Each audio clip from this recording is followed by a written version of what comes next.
Assalamualaikum warahmatullahi wabarakatuh.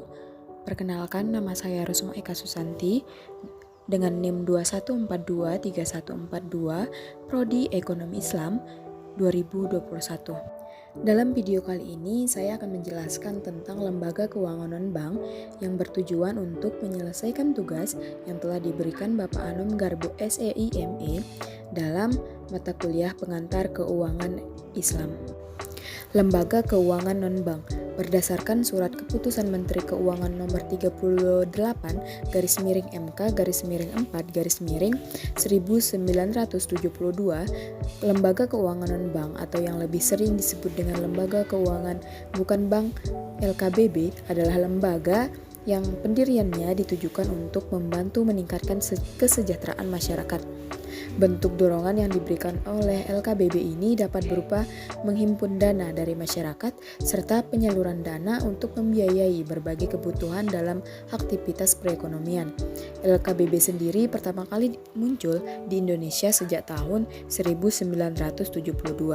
Prinsip lembaga keuangan non-bank tidak hanya menghimpun dana dan mengelolanya, lembaga ini juga berkomitmen untuk menjalankan dua prinsip penting. Prinsip pertama yaitu melaporkan segala bentuk transaksi yang mencurigakan untuk menghindari terjadinya pencucian uang, terorisme, dan tindakan kriminalitas lainnya. Yang kedua, selalu berkomitmen untuk mencari tahu latar belakang nasabahnya sejelas-jelasnya. Misalnya, identitas lengkap, riwayat kredit, sampai dengan kebiasaan dalam transaksi. Jenis-jenis lembaga keuangan non-bank. Yang pertama yaitu Pegadaian. Pegadaian adalah salah satu badan usaha milik negara sebagai solusi bagi masyarakat yang membutuhkan pinjaman dengan cara menggadaikan aset ataupun barang yang dimiliki. Beberapa jenis produk Pegadaian yang paling umum.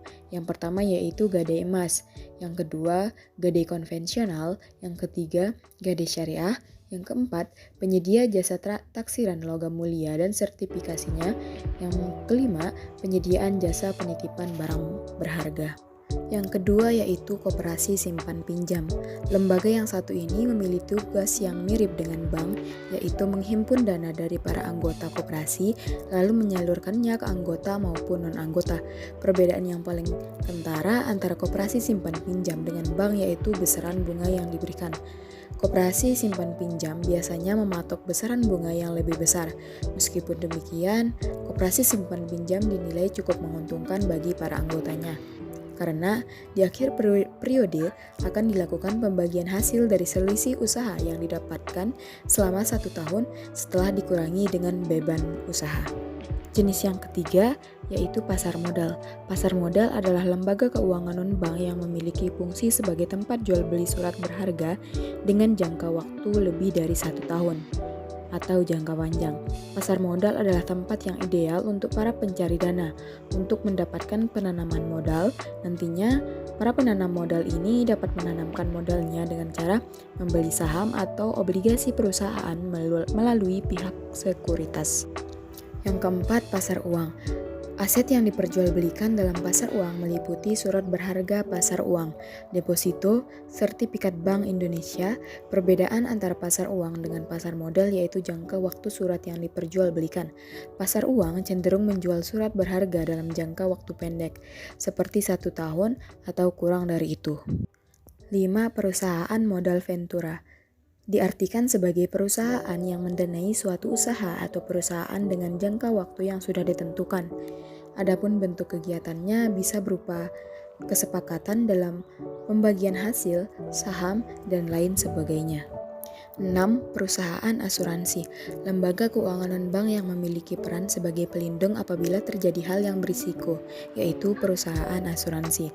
Perusahaan jenis ini memiliki banyak jenisnya, antara lain yaitu asuransi kesehatan, asuransi pendidikan, asuransi kendaraan, asuransi jiwa, asuransi perjalanan, sampai dengan asuransi properti dan kepemilikan rumah.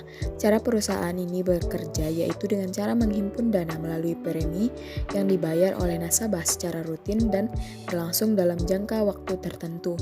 Perjanjian yang dibuat antara nasabah dengan perusahaan sesuai dengan polis asuransi. 7. Perusahaan sewa guna atau leasing. Perusahaan jenis ini berperan sebagai layanan pembiayaan berbasis kontrak. Bisa juga digabung dengan pembelian secara kredit masyarakat individu maupun perusahaan dengan pembiayaan yang disertai agunan. 8. Perusahaan anjak piutang atau factoring company. Lembaga keuangan non-bank berikut ini memiliki peranan dalam pengambilan alih kredit suatu perusahaan yang tengah mengalami kendala serta mengelola penjualan kredit perusahaan yang membutuhkan. 9. Financial Technology atau Vintage. Lembaga modern ini menjalankan aktivitas keuangannya melalui penggalangan dana atau crowdfunding, microfinancing, pinjaman dana online, peer-to-peer lending service. Yang terakhir yaitu perusahaan dana pensiun. Lembaga keuangan non-bank yang satu ini berperan sebagai layanan penjamin hari tua. Cara kerjanya yaitu dengan cara menghimpun dana yang diperoleh dari pemotongan gaji pegawai setiap bulannya dan selama pegawai tersebut masih dikatakan aktif bekerja. Terdapat dua jenis dana pensiun yang ditangani oleh perbankan maupun asuransi, yaitu dana pensiun pemberi pekerja dan dana pensiun lembaga keuangan. Sedangkan untuk lembaga yang mengelola dana pensiun antara lain BPJS, Ketenagakerjaan, Taspen, Asabri, dan lain sebagainya. Fungsi lembaga keuangan non-bank yang pertama yaitu menghimpun dana masyarakat. Dana yang terkumpul dari nasabah nantinya dikeluarkan dalam bentuk surat berharga yang biasa digunakan untuk pembiayaan investasi suatu perusahaan maupun perseorangan. Fungsi kedua yaitu memberikan fasilitas kredit. Menyediakan fasilitas kredit yang dapat digunakan untuk pembelian barang, misalnya kendaraan bermotor atau elektronik. Sebelum pengajuan kredit yang dapat disetujui, calon peminjam diwajibkan untuk mengikuti syarat dan ketentuan yang berlaku, seperti melampirkan data diri sampai dengan pengecekan riwayat kredit. 3. Sebagai perantara bagi perusahaan.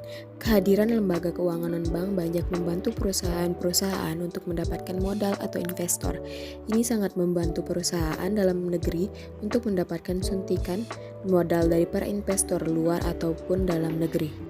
Yang keempat yaitu melaksanakan usaha di bidang keuangan. Adanya lembaga ini juga ikut mengambil peran dalam membantu kesejahteraan masyarakat dan kelangsungan aktivitas di bidang keuangan Indonesia. Misalnya, perusahaan pembiayaan atau multiguna, perusahaan penjamin kredit, sampai dengan penyelenggara jaminan sosial.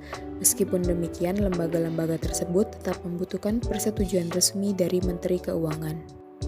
Pembahasan selanjutnya yaitu tentang keuntungan mengajukan pinjaman di perusahaan non-bank.